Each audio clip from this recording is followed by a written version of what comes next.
আন্তর্জাতিক অপরাধ ট্রাইব্যুনালে নিজের অপহরণ ও গুমের অভিযোগে সাবেক প্রধানমন্ত্রী শেখ হাসিনা সহ ৭ জনের বিরুদ্ধে অভিযোগ দাখিল করেছেন বিএনপির স্থায়ী কমিটির সদস্য সালাউদ্দিন আহমদ।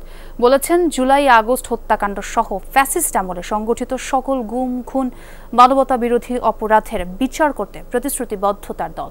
চিফ প্রসিকিউটর জানিয়েছেন, সালাউদ্দিন আহমেদের অভিযোগের তদন্ত হবে। ইফাদ রোশেক স্পার্ট মিক্সে আছে সবচেয়ে বেশি মশলার সংমিশ্রণ। ইফাদ রোশেক স্পার্ট মিক্স মশলা। 2015 সালের 10 মার্চ রাজধানীর উত্তরা থেকে নিখোঁজ হন বিএনপি নেতা সালাউদ্দিন আহমদ। এই ঘটনার 62 দিন পর একই বছরের 11 মে ভারতের মেঘালয় রাজ্যের শিলংয়ে স্থানীয় পুলিশ তাকে উদ্ধার করে। এরপর প্রায় 9 বছর ভারতেই অবস্থান করতে হয় তাকে। আওয়ামী লীগ সরকার পতনের পর 11 আগস্ট দেশে ফেরেন তিনি।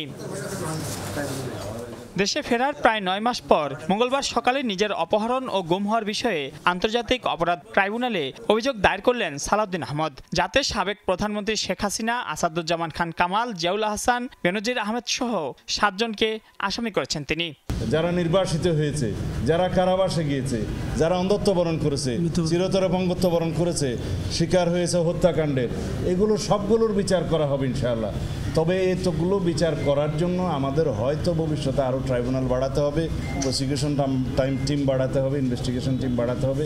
এগুলো আমাদের প্রতিশ্রুতি, জাতির কাছে সমগ্র জাতির প্রত্যাশা, আমাদের প্রতিশ্রুতি তো বটেই। এগুলো কন্টিনিউ করতে হবে।